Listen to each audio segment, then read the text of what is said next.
이번에 금리가 이렇게 또 올라가는 배경에는 그냥 계속 꾸준히 사시면 될 것 같아요. 지금은 채권을 살 때다. 네. 절대 채권이든 주식이든 3배짜리나 하시면 안 됩니다. 레버리지.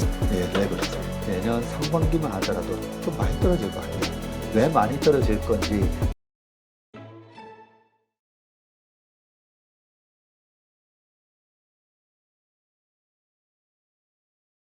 오늘 모신 분은 채슬리 투자자문의 박세익 전무님입니다. 안녕하세요. 안녕하세요. 자, 지금 가장 그 증시에서 화두가 되고 있는 게 지금 예. 미국 증시에서 이 국채 금리가 10년물이 5%를 넘나들다 보니까 예. 지금 이것으로 인해서 사실 이 정도 금리면 주식을 다 팔고 증시판을 떠나야 되는 거 아니냐는 이야기들이 많이 있거든요. 네. 지금 현재 상황 어떻게 보세요? 지금 미국 10년물 국채 금리 때문에 많은 자산들이 가격이 디스카운트가 되고 주식도 사실은 미래의 현금 흐름에 대한 할인을 금리로 하다 보니까 금리가 그렇죠. 올라가면 뭐 부동산 그리고 주식 할 거 없이 모두 다 이 멀티플이 하향 조정되는 건 사실이고요. 근데 왜 이렇게까지 금리가 올라갔을까? 10년물 국채 금리가 5%나. 근데 얼마 전에 그 빌 에크먼이라는 사람이 그때 한 2달 전에 지금 이 금리는 용납할 수가 없다. 더 떨어져야 된다. 그 채권 가격이 떨어지고 금리가 더 올라가야 된다. 그렇죠. 이런 얘기를 하면서 10년물 국채 금리에 대해서 숏을 하겠다라고 얘기했을 때 약간 씀뜻했어요. 네. 근데 대부분은 4%대가 넘었으니까 네. 이렇게 높은데 거기다 또 숏을 좀 우습게 봤지요. 그러니까요. 그래서 작년에 CPI가 6월 달에 9.1을 기록하고 벌써 이제 3%까지 떨어졌었기 때문에 작년 10월 달에 기록했던 10년물 4.2를 과연 여기서 숏을 하는 게 맞나? 저도 그렇게 생각을 했었거든요. 그런데 5%가 뜬 거죠. 그리고 5% 갖고 10월 24일자로 아침에 그 빌 에크만이 10월 23일이죠. 미국에서는 트위터를 통해서 자기는 숏 커버했다. 예, I covered 뭐 숏 포지션 하면서 딱 얘기를 하면서 이익 실현을 한 거죠. 네. 네, 이익 실현을 한 건데 빌 에크만이 그 10년물에 대해서 숏을 했다라고 얘기를 할 때 또 하나 워런 버핏은 그러면 어떻게 하고 있나를 봤어요. 근데 워런 버핏도 애플 주식 좋아하시잖아요. 좋아하시는데 애플 주식을 사는 게 아니라 나도 6개월에서 1년짜리 미국 국채를 산다라고 얘기를 하시는 거예요. 예, 그런 걸 보면서 그때 당시에 S&P 500이 4,500까지 가 있었을 텐데 PER 20배였었거든요. 네. 20배. 10년 평균이 17.6배 정도 합니다. 10년 평균이. 근데 또 20배를 가 있으니까 여기서 금리가 더 떨어지지 않고 올라가면 주가가 못 올라갈 수도 있겠구나. 그래서 주식을 굉장히 잘하는 워런 버핏도 주식을 안 사고 2년물, 1년물, 6개월짜리 단기 국채를 산다 그러고 빌 에크만은 거의 독사잖아요. 아, 그래요? 네, 그 빌 에크만이 그 코로나 때 이 지옥이 오고 있다. 네, Hell is 뭐 coming 하면서 그 3월 달에 공포 분위기 엄청 조성을 해놓고 본인이 풋옵션 때려놨던 거 이익 실현하고 장이 쫙 올라가니까 나는 벌써 다 청산했는데 요렇게 얘기하는 바람에 좀 욕을 많이 들어먹었었거든요. 근데 그 정도로 이제 독사같이 매매하는 사람이에요. 네, 얼굴도 보면 약간 독사처럼 생겼지 않습니까? 네.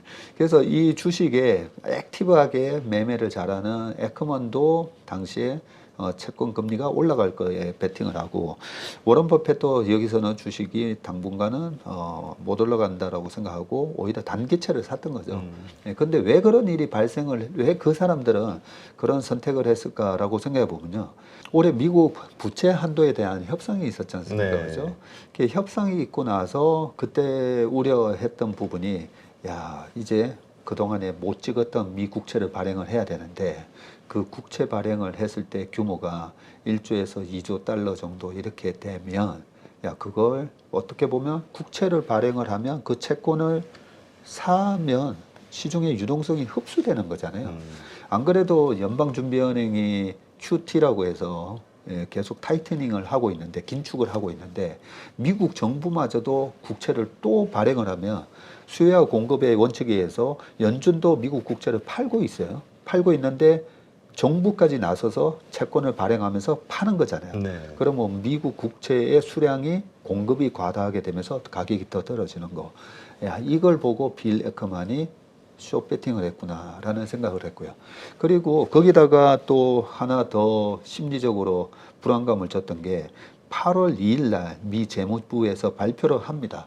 예, 우리가 찍으려고 했던 그 국채 발행액이 960억 달러에서 1,030억 달러로 오히려 상향 조정을 하게 됩니다. 아, 예, 그러니까 뭐야? 기존에 발행하려고 했던 것보다 더 발행을 해? 그러니까 물량이 더 나온다는 거잖아요. 그렇죠. 예, 그런 부분 때문에 지금 10년물 국채 제가 차트를 가져왔는데요.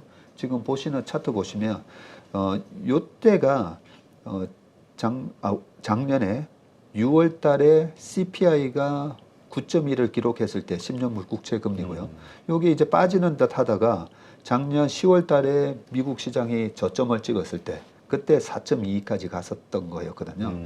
그러면서 미 국채 금리가 스물스물 밀리면서 올해 소위 말하는 허를 찌르는 주가 상승이 있었던 거죠. 있었는데 여기 동그라미 쳐온 요 부분이 미 재무부에서 우리가 이번에 국채 발행하는데 좀 더 많이 찍어야 될 것 같아 발표를 하면서 이 10년물 국채 금리가 정고점을 트라이하게 됩니다. 4%를 다시 뚫게 되고요.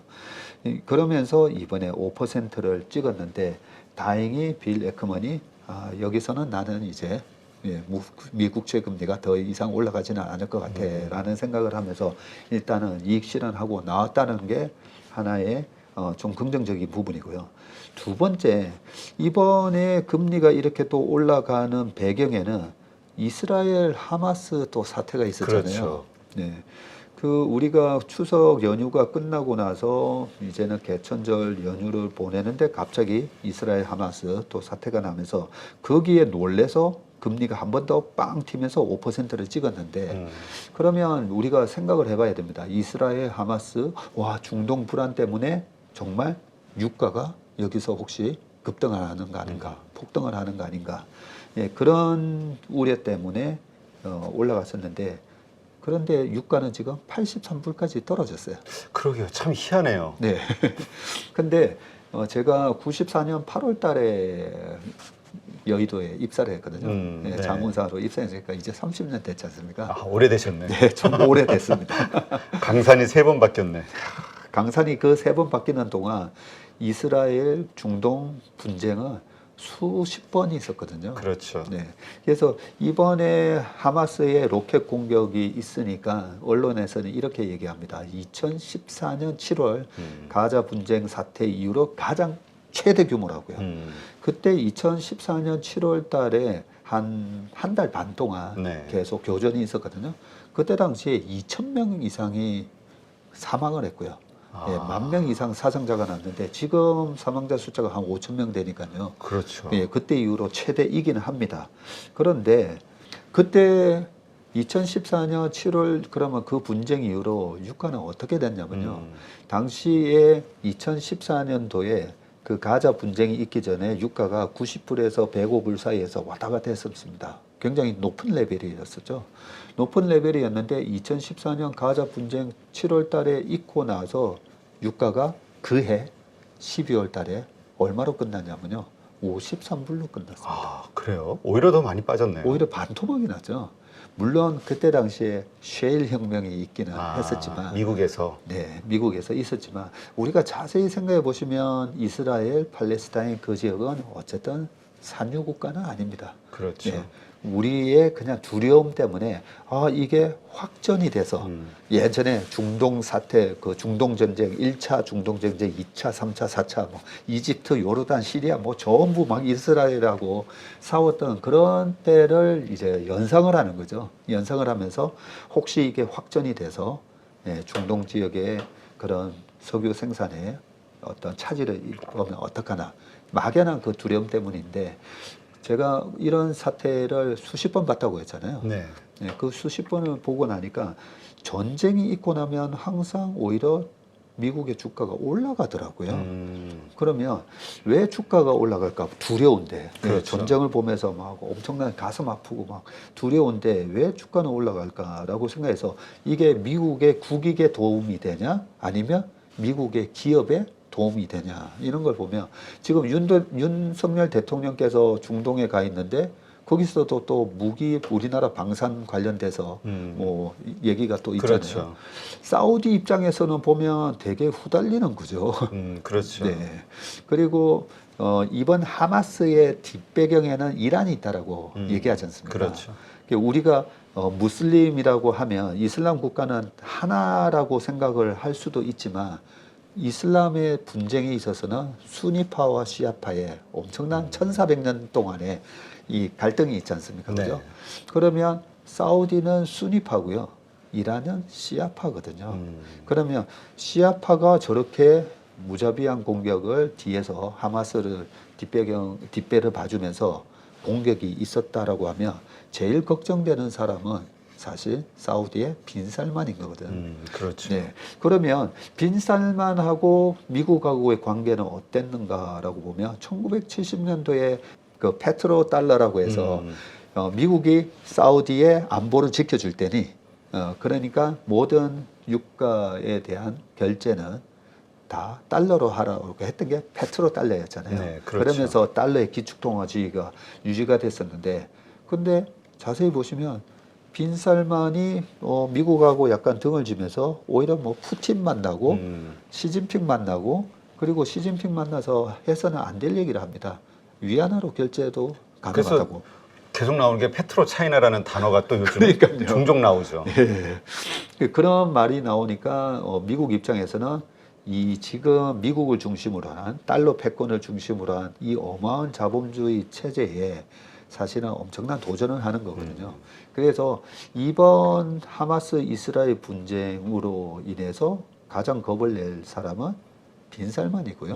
예, 빈살만 왕세자고 빈살만 입장에서는 지금 러시아한테 그러면 기댈 거냐, 중국한테 우리의 안보를 맡길 거냐 했을 때 역시나 다시 미국한테 매달 수밖에 없고 그러면 미국이 바이든 대통령이 빈살만을 찾아갔었잖아요. 그렇죠. 작년에 왜 찾아갔냐면 물가를 안정시키기 위해서는 너네들 기름 좀 증산해줘. 그 부탁하러 갔었는데 빈살만이 약간 뭐 퉁명스럽게 이제 하는 바람에 바이든의 굴욕 이렇게 나왔었잖아요. 그렇죠. 그 다음에 이제 오히려 감산이 되기 시작하는. 오히려 감산을 해버리죠. 그냥 뭐야 내가 네 꼬붕이야 하면서 옛날에 친구 영화에서 내가 네 시다바리가 하면서 장동건 씨가 맞아요. 예, 얘기했던 게 나오는데 딱 그 장면이었던 거죠. 그렇지. 예, 바이든 대통령한테 내가 네가 이렇게 하나만 해야 되는 시다바리가 뭐 이러면서 오히려 감산을 해버리는 이런 모습 속에서 그러면 이번에 이스라엘 분쟁으로 인한 득을 보는 건 누구냐라고 보면 어떻게 보면 미국이고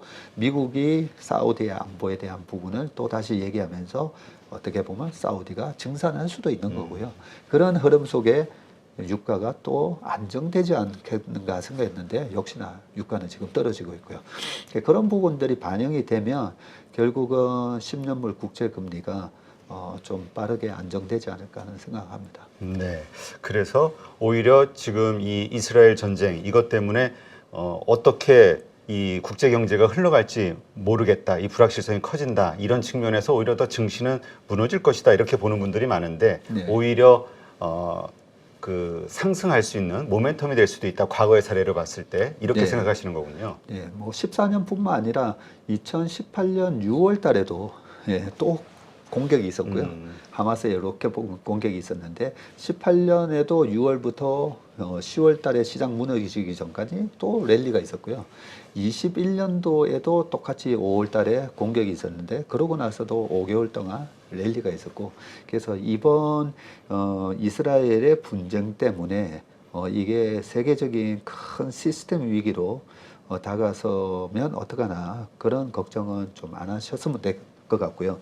최근에 보면 올 초부터 올해 시장이 이제 떨어지면 경기가 혹독하게 안 좋아지고 하면 결국은 10년물 국채금리가 빠르게 떨어질 거니까 우리나라 투자자분들이 이 채권에 투자하신 분들이 많으셨잖아요. 그래요. 그래서 보통 3.75 이상 시점서부터 채권 투자할 때다 해가지고 또 우리가 또 이 베팅의 민족 아닙니까? 그래서 3배짜리 TMF 그거 사신 분들이 정말 많더라고요. 예. 저도 뭐 제가 이 금리가 다시 올라갈 거라고는 예상은 못했지만 이 3배짜리는 제발 하지 마시라고 말씀드렸던 이유가 올해 10월까지는 어느 정도 이 미국의 경기가 너무 이 노동시장이 좋았잖아요. 그렇죠. 노동시장 좋고 그리고 미국이 코로나 때 집을 많이 못 지었거든요. 그래서 그 PCE랑 그다음에 그 CPI에 들어가는 주거비용, 이 주거비용이 안 떨어지겠더라고요. 그것 때문에 10월 달까지는 금리가 왔다 갔다 할 걸로 저는 예상을 해서 금리 베팅은 떨어지는 베팅은 10월 달부터 상반기에 주식으로 벌고 10월 달부터 채권을 사시는 게 좋을 것 같습니다라는 말씀을 드렸는데 이렇게 올라올 줄은 몰랐는데요. 왔다 갔다만 하더라도 3배짜리는 금방 돈이 녹아버리거든요. 그렇죠. 네. 또 더군다나 사고팔고가 잘못하면 네. 그때 한 3.75 정도 했을 때 저도 이제 워낙 관심들이 있으니까 한 주 네. TMF 한 주를 사가지고 보유하고 있는데 정확하게 요즘 한 며칠 올랐거든요. 네. 그런데 지금 그래도 47% 마이너스. 와, 47% 많이 났습니다. 네. 이 3배짜리를 3배짜리를 한다고 하면 정말 초단타로 이틀에서 한 5일 보고 들어가는 내가 그 정도의 이제 실력자다 하면 모르겠는데 3배짜리를 내가 한 3개월에서 6개월, 1년 보고 산다. 이거는 절대 안 되는 거고요. 그 3배짜리를 왜 사면 안 되는지 매매를 잘못하지 않고 가만히 들고 있어도 왜 이게 녹을 수밖에 없냐면요. 우리나라 주식에 대한 3배짜리 미국에 보면 코르라고 있거든요. 네. 우리나라 증시 곱하기 3배짜리입니다. 이 코르만 하더라도 지금 박살나 있는 이유가 시장이 30% 빠지잖아요. 네. 근데 3배짜리면 그럼 10,000원이 7,000원이 된 거잖아요. 근데 30%짜리면 10,000원이 1,000원 된 거잖아요. 그렇죠. 예. 그리고 7,000원이 다시 지수가 7,000원에서 다시 10,000원 왔어요. 그럼 본전됐잖아요. 그러면 이 3배짜리는 어떻게 되냐면 이미 1,000원 돼 있잖아요. 1,000원 돼 있어서 7,000원짜리가 만원 가면 42.5%거든요. 42.5% 곱하기 3 해가지고 그러면 135% 올랐다 치자고요. 네. 1,000원이 135% 올라봐야 2,350원이 돼요. 회복이 안 되는 거다. 그러네. 예, 그래서 2배짜리도 마찬가지입니다. 네. 2배짜리도 떨어질 때는 높은 가격에서 2배로 떨어지는 거고요. 올라갈 때는 낮은 가격에서 곱하기 2배이기 때문에 왔다 갔다 하면서 결국은 돈이 녹아버립니다. 그래서 절대 채권이든 주식이든 3배짜리나 하시면 안 됩니다. 레버리지. 예, 레버리지. 예. 지금 그러면 그 보통 달러, 그러니까 이 금리에다 한다 그러면 1배짜리가 TLT라고 있잖아요. 예. 그냥 하면 그런 정도를 해야 되는 거군요. 예. TLT는 지금도 그냥 계속 사시면 된다고 생각합니다. TLT는 사시면 된다고 생각하는데 왜냐하면 저는 금리가 이제 내년 상반기만 하더라도 좀 많이 떨어질 것 같아요. 왜 많이 떨어질 건지 제가 요 그래프를 보면서 한번 설명을 드려보겠습니다. 네. 자, 지금 보시는 이 CPI가 최근 2019년부터 23년 지금까지거든요. 네. 자세히 보시면 작년 6월 달에 9.1을 기록하고 그 다음에 하나, 둘, 셋 하다가 쭉 떨어지잖아요. 이번에 3%까지 떨어졌습니다. 그죠?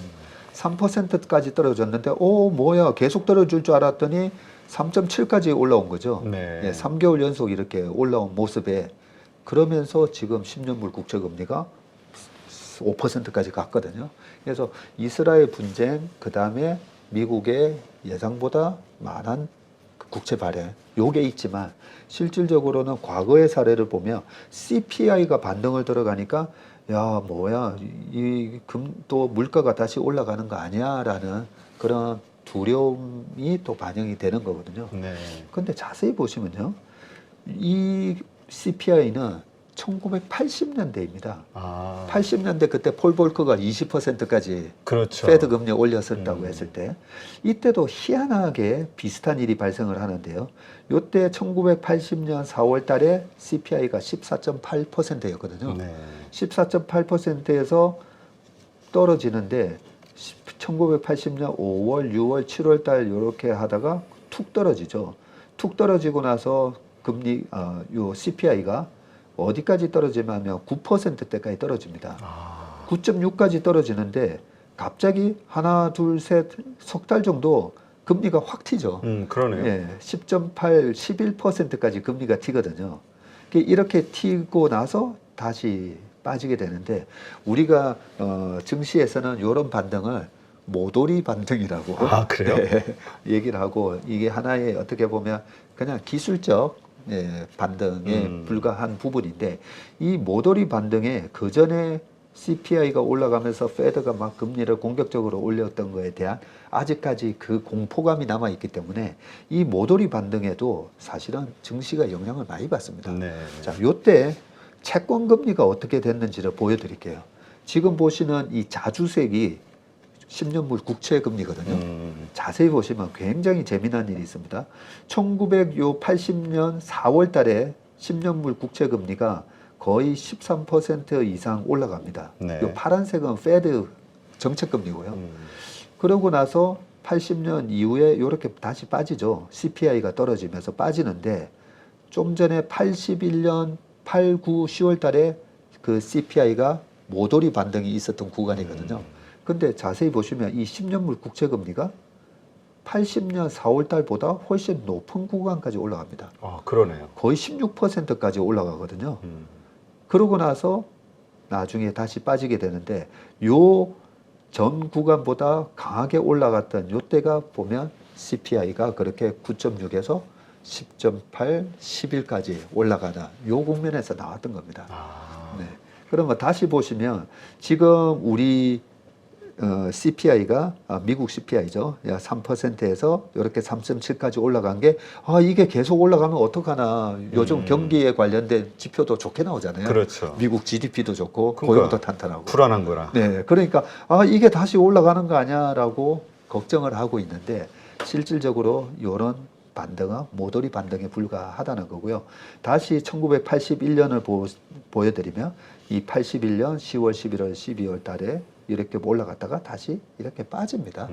예, 기울기가 어느 정도 그렇게 눕게 돼 있기 때문에 지금 10년물 국채 투자하신 분들이 지금 10년물 국채가 지금 이러고 있는데 걱정이 많으실 건데 제가 봤을 때는 12월, 1월, 2월 넘어가면서 CPI도 다시 떨어지고 인플레이션이 CPI가 2%를 찍게 되는 게 내년 1, 2, 3월 달 중에 2%대를 본다고 보거든요. 그러면 10년물 국채 금리가 이 4.86 뭐 이러고 있는 금리가 다시 4% 미만으로 빠르게 떨어질 수 있기 때문에 그냥 레버리지를 쓰지 않는 그런 채권을 투자하시는 분들은 우리나라 국내 10년물이든 30년물이든 아니면 미국 10년 국채든 그냥 계속 꾸준히 사시면 될 것 같습니다. 지금은 채권을 살 때다. 예. 네. 안녕하세요. 8.15 모니터 가족 여러분, 임수열입니다. 이번에 하나증권과 8.15 모니터기 함께 특별한 이벤트를 진행하는데요. 8.15 모니터 가족분들이 하나증권 신규 계좌를 개설하시면 특별한 혜택을 받으실 수 있습니다. 첫 번째 혜택은요, 국내 주식을 살 수 있는 3만 원을 드립니다. 두 번째 혜택은 하나증권과 함께하는 8.15 머니쇼 초청 받으실 수 있는 초청권입니다. 8.15 머니쇼는 특별한 강사진들에 의해 진행되는 프리미엄 세미나로 매회 500분을 초대해서 진행할 예정입니다. 그 외에도 소수점 주식 혜택을 드릴 거고요. 하나증권 계좌를 처음 만드는 분이라면 누구나 신청 가능하십니다. 이제 혜택 받는 방법 알려드리죠. 영상 하단부 더보기란에 기재된 링크를 통해 신청하시면 됩니다. 반드시 더보기란 링크를 통해서 계좌를 개설해야 이 혜택을 받을 수 있으니 유의해 주시기 바랍니다. 하나증권과 8.15 모니터기 함께 주식으로 하나 되다. 8.15 모니터 가족 여러분의 많은 참여 부탁드립니다.